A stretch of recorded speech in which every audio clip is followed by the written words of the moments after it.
Hello साथियों, आप सभी का आपके अपने चैनल पर स्वागत करते हैं। तो साथियों, आज का टॉपिक देख रहे हैं। आज का फिर से सेट का डिस्कशन करने जा रहे हैं। पहला प्रश्न है कि यदि 8x प्लस वाई के whole cube minus 27x minus y whole cube बराबर इतना है तो a plus b minus c का मान निकालिए। तो इसको a cube minus B cube के फॉर्म में तोड़ते हैं। x प्लस वाई होल इसका होल क्यू कर सकते हैं -3 x माइनस वाई का होल क्यूब, यानी a cube minus B cube कितना होता है साथियों? A cube minus B Q होता है ए माइनस बी, फिर A square plus A B plus B square. तो यदि आप चाहते हैं कि इसको मैं ऐसे लिखे तो ऐसे भी तो लिख सकते हैं। 2x प्लस 2y की होल क्यू है -3x माइनस 3y की होल क्यू है। तो ए क्यू माइनस बी क्यू, ए क्यू माइनस बी क्यू कितना हो जाएगा? ए माइनस बी। तो ए माइनस बी तो हो जाएगा 5 ए माइनस बी, यानी 2x प्लस 2y माइनस ए माइनस बी। ए इसको माने और बी इसको माने, तो ए माइनस बी हो जाएगा 3x minus minus plus 3y। फिर ए के होल स्क्वायर, ए स्क्वायर कितना हो जाएगा 4, यानी यहाँ से लिखें, यहाँ से क्या लिखेंगे साथियों? आपको देखिए एक एक का स्टेप करके दिखाते हैं कैसे हुआ। जो देखिए ए माइनस बी के होल स्क्वायर, तो ए बराबर कितना माने थे 2x, यानी 2x प्लस 2y के whole square, A square plus A B कितना होगा 2x प्लस 2y और into 3x minus 3y, A into B plus B square कितना है 3x माइनस 3y के होल स्क्वायर है, टोटल के होल स्क्वायर किए। तो ए अब इसको सिंप्लीफाई करते हैं, 3x और minus 3x 2y plus 3y यानी 5y माइनस x, ए माइनस बी, ए स्क्वायर करते हैं तो 4x square plus 4y square और कितना होगा 2 दूनी 4 4 दूनी 8xy। इधर से करेंगे इसको मल्टीप्लाई करेंगे तो कितना आएगा 3 दूनी 6x स्क्वायर और 3 दूनी 6x square minus 6xy plus 6xy और माइनस 3 दूनी 6y स्क्वायर। इसको सिंप्लीफाई किए, इसको किस पर फॉर्म में सिंप्लीफाई किया है? इसे ए प्लस बी रहे और क्या रहा है ए प्लस बी और सी प्लस डी रहता है, तो क्या करते हैं A into C plus A into D plus B into C plus B into D करते ना, यही किए यहाँ पर। अब इसको सिंप्लीफाई करते हैं, 3 तिया 9x स्क्वायर प्लस 3 तिया 9y स्क्वायर माइनस 3 तिया 9 9 दुनिया 18xy।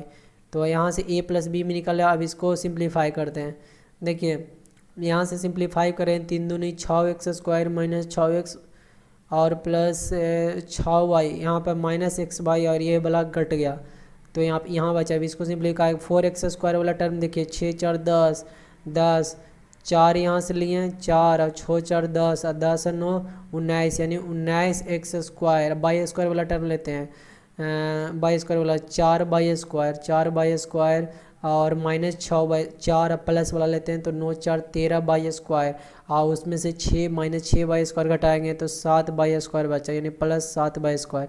अब 8x वाला 8 बाई एक्स वाई वाला टर्म लेते हैं तो ए प्लस 8xy कितना हो गया साथियों प्लस 8xy और इधर है कहीं 8xy, तो यहाँ माइनस 18xy है, यानी प्लस 8xy और माइनस 18xy, तो बचा कितना माइनस 10xy। तो यहाँ पर देखिए और a माइनस बी इधर तो है तो 5y माइनस एक्स और इधर कितना हो गया इतना। तो इसका फॉर्म में आया साथियों 5y माइनस एक्स। अब यहाँ देखिए x square plus b y square और प्लस सी एक्स वाई। तो a बराबर कितना आया, a बराबर 19 आया, b बराबर कितना आया 7 आया, c बराबर कितना आया -10 आया। हमको निकालना क्या a प्लस बी माइनस सी। तो a बराबर कितना लिखे 19, b बराबर 7, c बराबर -10, तो माइनस माइनस प्लस 10 होगा, यानी 9 7 16 यानी 36 हमारा आंसर हो गया, ऑप्शन नंबर 3।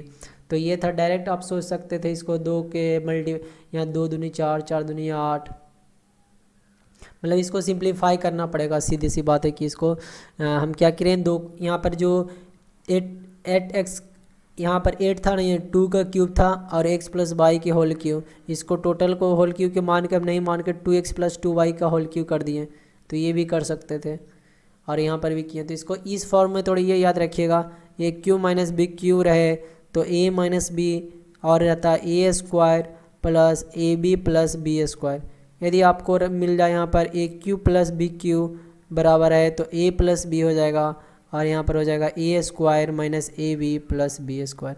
ये बात याद रखिएगा। तो आगे बढ़ते हैं साथियों अगला प्रश्न की तरफ। एक समचतुर्भुज की प्रत्येक भुजा की लंबाई, समचतुर्भुज की प्रत्येक भुजा की लंबाई कितना है 13 सेंटीमीटर, और एक विकर्ण इतना है। तो चतुर्भुज का क्षेत्रफल निकाले। तो समचतुर्भुज मतलब बोल रहा है पैरेललोग्राम। समचतुर्भुज मतलब कि प्रत्येक भुजा, मतलब इसका प्रत्येक भुजा आपस में बराबर होती है 13 13 13, और इसका एक विकर्ण 24 सेंटीमीटर दिया हुआ, एक विकर्ण 24 सेंटीमीटर दिया हुआ। तो दूसरा परपेंडिकुलर बाइसेक्ट करता है, ये पता रहना चाहिए, परपेंडिकुलर ही बाइसेक्ट करता है। तो ये हो जाएगा परपेंडिकुलर बाइसेक्ट करता है, ये 12 हो जाएगा। तो ये कितना हो जाएगा साथियों पता है आपको, ये परपेंडिकुलर बाइसेक्ट करता है 90 डिग्री हो गया है। तो ये 13 डिग्री है, तो ये 5 हो जाएगा ना। तो ये 5 है, तो टोटल कितना हो जाएगा इसका, टोटल बोलें तो कितना हो जाएगा 10 हो जाएगा टोटल इसका क्या चाहिए, दूसरा डायगोनल। तो हमको क्षेत्रफल निकालने का पता फार्मूला, क्षेत्रफल बराबर कितना होता है 1/2 इंटू D1 इंटू D2 तो पहला विकर्ण कितना है साथियों 1/2 इंटू पहला विकर्ण 24 है, दूसरा कितना है 10 है। तो 2 से काटेगा 5 मरतबे 24 25 20 से 120 आ जाएगा। ये पैरेललोग्राम का प्रॉपर्टी याद रखिएगा, यार नहीं तो फिर एक ऐसे प्रॉपर्टी है साइड के होल स्क्वायर बराबर D1/2 के होल स्क्वायर बटा D2/2 के होल स्क्वायर। और जो रोहम्बस है यानी पहले ये समचतुर्भुज है, समचतुर्भुज का चारों भुजा, यदि ए बी सी डी एक समचतुर्भुज है तो ए बी बराबर बी सी बराबर सी डी बराबर डी ए। और डायगोनल क्या करता है एक दूसरे को बाइसेक्ट करता है, कितना पर 90 डिग्री पर करता है बाइसेक्ट, एक दूसरे को कितना पर बाइसेक्ट करता है 90 डिग्री पर बाइसेक्ट करता है। ये बराबर ये और ये बराबर ये बात याद रखिएगा। तो हमारा इसका आंसर क्या होगा 120। अब कुछ आपको प्रॉपर्टी बता देते हैं। कुछ ऐसा रहा ट्रायंगल, ठीक है साथियों, ये ए है, ये बी है और ये सी है, और ये परपेंडिकुलर है, ये परपेंडिकुलर है। तो यहाँ पर से देखिए साथियों, यहाँ आपको ये ए बी और ये सी है।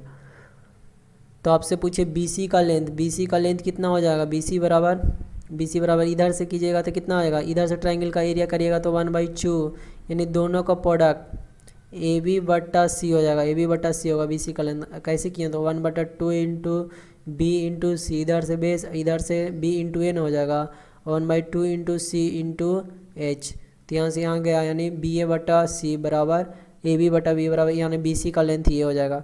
यदि आपसे पूछे और एक प्रॉपर्टी ये होता है AB के होल स्क्वायर बराबर AC इंटू यहाँ पर D मानिए इसको, यहाँ पर हो जाएगा AD इंटू AC होता है, AB के स्क्वायर बराबर AD इंटू AC है। यदि पूछे BC के होल स्क्वायर बोले तो इसका गुना टोटल यानी क्या हो जाएगा CD गुना AC, ये याद रखिएगा, ये भी होता है।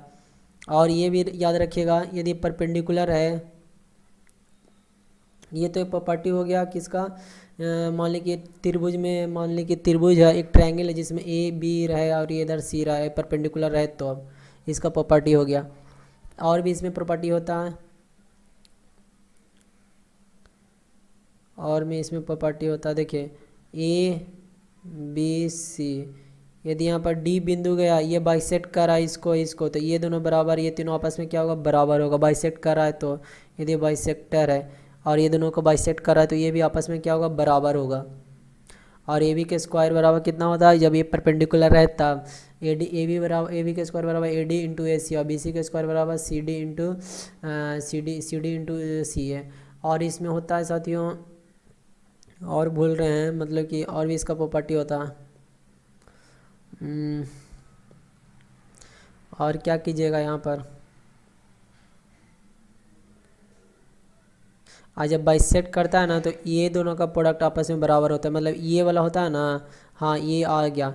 यदि A है और ये B है और ये बाइसेक्ट कर रहा है 90 डिग्री पर, तो इसका जो है ना किस रेशियो में बांटेगा ना, ये A स्क्वायर और B स्क्वायर के अनुपात में ये बांटेगा। याद रखिएगा किस अनुपात में इसको बांटेगा, A स्क्वायर B स्क्वायर के अनुपात में। यदि ये परपेंडिकुलर बाइसेक्टर है तो A स्क्वायर B स्क्वायर के अनुपात में बांटेगा, यानी इसका अनुपात कितना हो जाएगा AD रेशियो CD बराबर हो जाएगा A square ratio B square. ये भी याद रखेगा, डी के स्क्वायर बराबर सी डी। और यदि इसका राइट ट्रायंगल का तो आपको पता है कि एरिया कैसे निकालते हैं, ये 90 डिग्री है तो ए बी सी, तो हाफ गुना बी सी गुना ए बी हो जाएगा।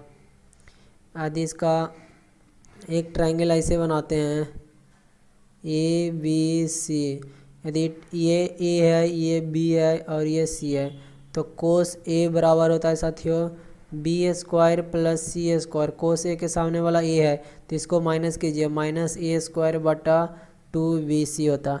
ये याद रखिएगा। तो आज के लिए इतना ही साथियों, वीडियो अच्छा लगा चैनल सब्सक्राइब करें, शेयर करें।